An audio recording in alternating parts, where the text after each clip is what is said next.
স্বাগত জানাচ্ছি যমুনা টেলিভিশনের নিয়মিত আয়োজন প্রবাসে বাংলাদেশে। বিশ্বের বিভিন্ন প্রান্তে থাকা প্রবাসীদের খবরাখবর নিয়ে আপনাদের সাথে আছি আমি দেবাশিস রঞ্জন সরকার। লেবাননে বাংলাদেশ প্রবাসী অধিকার পরিষদের চতুর্থ কাউন্সিল ও নির্বাচন অনুষ্ঠিত হয়েছে।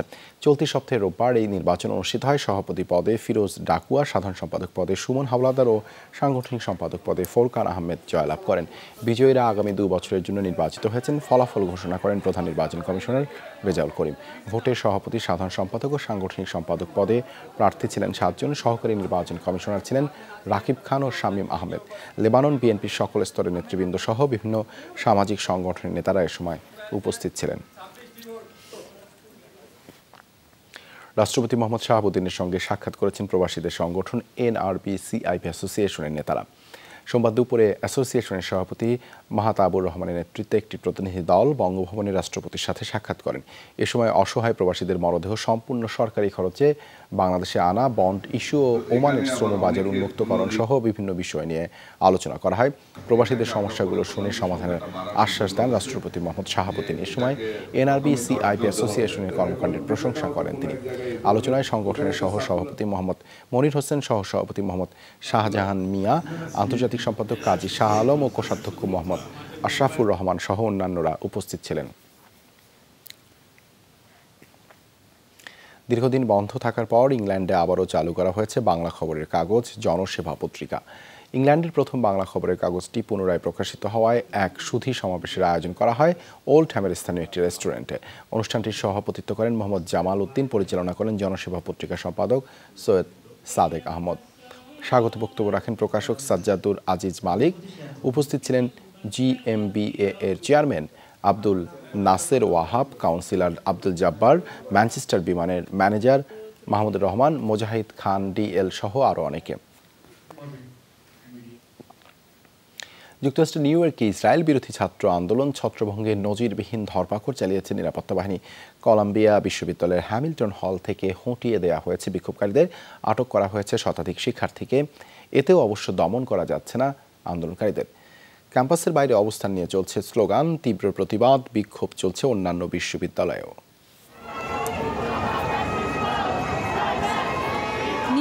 কলাম্বিয়া বিশ্ববিদ্যালয়ে পুলিশের ঢল প্রায় 24 ঘন্টা হ্যামিল্টন হল দখল করে রেখেছিল শিক্ষার্থীরা। তাদের সরাতে মঙ্গলবার রাতে ক্যাম্পাসে প্রবেশ করে নিরাপত্তা বাহিনীর বিপুল সংখ্যক সদস্য। রাতের মধ্যেই খালি করে ফেলা হয় ভবন। ক্যাম্পাসের বাইরে অবস্থান নেয় বিক্ষোভকারীরা। প্রতিবাদ স্লোগান আর পুলিশের সাথে মুখোমুখি অবস্থানে তৈরি হয় ব্যাপক উত্তেজনা। গণগ্রেফতারের শিকার হয় শিক্ষার্থীরা। শিক্ষার্থীদের জন্য নিরাপদ স্থান হিসেবে বিবেচিত ক্যাম্পাস, সেখানে প্রশাসন যেভাবে পুলিশ ডেকে এনেছে তা উদ্বেগজনক। আমি নিজেই একজন ইহুদি। ফিলিস্তিনিদের জীবন এবং দুর্দশা নিয়ে উদ্বেগ প্রকাশ জরুরি। এত কড়াকড়ি ভয়ভীতির পরও অবশ্য দমন করা যাচ্ছে না শিক্ষার্থীদের, বরং বিভিন্ন বিশ্ববিদ্যালয়ে আরও তীব্র রূপ নিয়েছে চলমান আন্দোলন। ইউনিভার্সিটি অফ ক্যালিফোর্নিয়ায় এখনও তাঁবু খাটিয়ে চলছে অবস্থান কর্মসূচি। ইসরায়েলের পতাকা, গাজার অভিযান বিরোধী ব্যানার নিয়ে স্লোগানে মুখরিত স্ট্যানফোর্ড সহ 40টির বেশি বিশ্ববিদ্যালয়। ছাত্রদের পাশাপাশি আন্দোলনে সামিল রয়েছেন শিক্ষকরাও। মানুষকে হত্যা করা হচ্ছে, একটি পুরো জাতির বিরুদ্ধে গণহত্যা চলছে। 30 বছর ধরে এই ক্যাম্পাসে আছি, এমন ছাত্র আন্দোলন দেখিনি। যুক্তরাষ্ট্রের বিভিন্ন বিশ্ববিদ্যালয়ের মধ্যে যে দূরত্ব, তার মধ্যে একটি সেতু তৈরি করেছে। একই আবেগ ও অনুভূতি নিয়ে একসাথে হয়েছে সবাই। মার্কিন বিশ্ববিদ্যালয়গুলোর গবেষণা প্রকল্পে ইসরায়েলের প্রতিরক্ষা বিভাগের অর্থায়ন ফিরিয়ে দেওয়ার দাবিতে কলাম্বিয়া বিশ্ববিদ্যালয় থেকে শুরু হয়েছিল চলমান ছাত্র আন্দোলন। গাজায় গণহত্যা বন্ধের দাবিতে জোরালো আওয়াজ তুলে এই আন্দোলনে সামিল হয় ইউনিভার্সিটি অফ ক্যালিফোর্নিয়া, MIT সহ একের পর এক বিশ্ববিদ্যালয়। যুক্তরাষ্ট্রের সীমানা পেরিয়ে প্রতিবাদের ঢেউ ছড়িয়েছে ইউরোপ ও অস্ট্রেলিয়াতেও। Dorothy Tasrin, Jamuna news. কাতারে চালু হতে যাচ্ছে প্রবাসী বাংলাদেশিদের NID নিবন্ধন কার্যক্রম। এ উপলক্ষে দেশটিতে 3 দিনের সফরে গিয়েছেন নির্বাচন কমিশনের 3 সদস্য বিশিষ্ট প্রতিনিধি দল। দলটির নেতৃত্ব দিয়েছেন IDEA প্রকল্পের পরিচালক ব্রিগেডিয়ার জেনারেল আবুল হাসনাত মোহাম্মদ সায়েম। আরও ছিলেন জাতীয় পরিচয় নিবন্ধন, অনুবিভাগের নিবন্ধন ও প্রবাসী শাখার পরিচালক মোহাম্মদ আব্দুল মোমিন সরকার এবং IDEA প্রকল্পের প্রকল্প পরিচালক রুহুল আমিন মল্লিক। দেশটির দূতাবাসে পৌঁছেছে প্রয়োজনীয় সরঞ্জামাদি, ইকুইপমেন্ট, সেটআপ, নেটওয়ার্ক সংযোগ ছাড়াও দূতাবাসের কর্মকর্তা ও কর্মচারীদের প্রয়োজনীয় প্রশিক্ষণ প্রদান করা হয়েছে। সংযুক্ত আরব আমিরাত ও ইতালিতে এই কার্যক্রমের আনুষ্ঠানিক উদ্বোধন করা হয়েছে। এটা পরীক্ষামূলক কার্যক্রম। দূতাবাসের সাথে সমন্বয়ে 1 থেকে 2 মাস পর চালু হবে আনুষ্ঠানিক কার্যক্রম। এনআইডি কার্যক্রমটি শুরু হয়েছে তার অন্যতম উদ্দেশ্যও কিন্তু যে যাদের যে ভুলগুলো আছে সেগুলোকে সংশোধন করে একটি পরিপূর্ণ শুদ্ধ এনআইডি সবার হাতে তুলে দেওয়া। নেটওয়ার্ক কনফিগারেশন কমপ্লিট করা হয়েছে এবং আমরা আজকে এটা ট্রায়ালের মাধ্যমে আমরা নাম্বারও পেয়েছি। সৌদি আরবের রিয়াদে বাংলাদেশি মালিকানায় অভিজাত রেস্তোরাঁ মেজবান রেস্টুরেন্টের উদ্বোধন করা হয়েছে। সোমবার নাসিম এলাকার আহমদ বিন হাম্বল রোডে উৎসবমুখর পরিবেশে রেস্তোরাঁটির উদ্বোধন করেন প্রতিষ্ঠাতা রতন শিকদার ও গিয়াসউদ্দিন। প্রবাসের মাটিতে দেশীয় ঐতিহ্যবাহী খাবার পরিবেশনার উদ্দেশ্যেই রেস্টুরেন্টটি চালু করা হয়েছে বলে জানান গিয়াসউদ্দিন। 24 ঘন্টায় খোলা থাকবে মেজবান রেস্টুরেন্ট। উদ্বোধনী অনুষ্ঠানে বিপুল সংখ্যক প্রবাসী উপস্থিত ছিলেন।